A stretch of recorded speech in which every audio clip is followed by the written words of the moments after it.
జహీరాబాద్ సంగారెడ్డి నుంచి కొన్ని వచ్చినాయి, రంగారెడ్డి కొన్ని ప్రాంతాల నుంచి వైస్ చైర్మన్ అక్కడ ఇక్కడ లెక్క రాలేదు నాకు. కానీ 25 స్థానాల్లో భారతీయ జనతా పార్టీ నిర్ణయాత్మకమైన శక్తి. ఈరోజు మేము అక్కడ ఉన్నాం. దాదాపు 15 స్థానాల్లో మేము సింగిల్ లార్జెస్ట్ పార్టీగా, రాయకల్ కానీ, మెట్పల్లి కానీ, మన కామారెడ్డి కానీ, ఆదిలాబాద్ కానీ, ఇట్లా చాలా చిన్నవి పెద్దవన్నీ కలిపేసి మేము 15 స్థానాలు ఉన్నాం.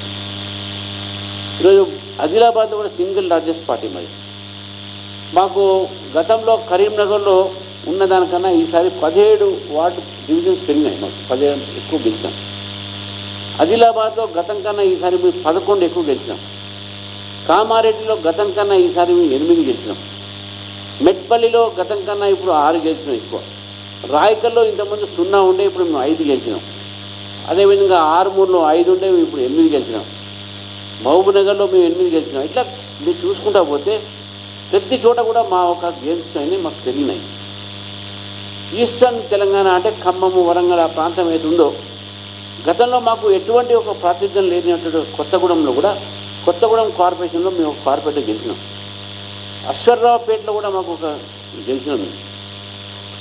ఇది కాక మేము అశ్వరావుపేట ఖమ్మము, ఇది కాక పరకాల్లో ఫస్ట్ టైం మేము ఈసారి 3 గెలిచినాం.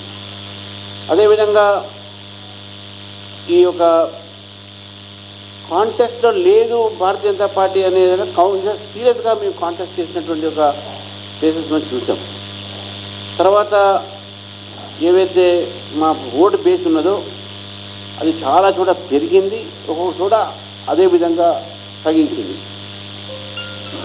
ఓటు శాతం పెరగడంతో పాటు మా యొక్క ప్రతినిధులు అంటే బీఆర్ఎస్ కానీ కాంగ్రెస్ పార్టీ కానీ వాళ్ళు సంఖ్యలు ఎగిరేసుకుంటారు. బీజేపీకి 300 మాకు ఎక్కువ వచ్చింది, మాకు ఎక్కువ ఉంది. ఫస్ట్ బీఆర్ఎస్ వాళ్ళ సంగతి చెప్తాను.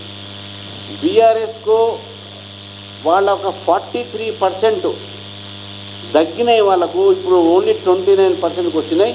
వాళ్ళకు 14% డ్రాప్ అయింది. లాస్ట్ టైం కన్నా 2020 కన్నా ఇప్పుడు 14% ఓట్లు తగ్గినాయి.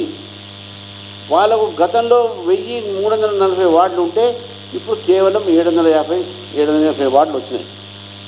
ఇది వాళ్లకు 550 వార్డుల నష్టం జరిగింది. మాకు అక్కడ 100 వార్డులు పెరిగినాయి.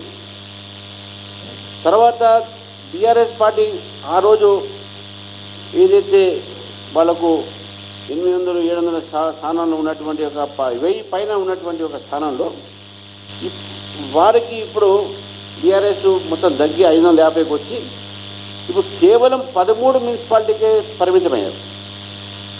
13 మున్సిపాలిటీస్కి.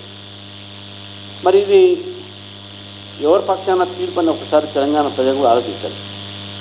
అంతేకాకుండా మున్సిపాలిటీస్లో ఏదైతే జోన్ వైజ్ ఉందో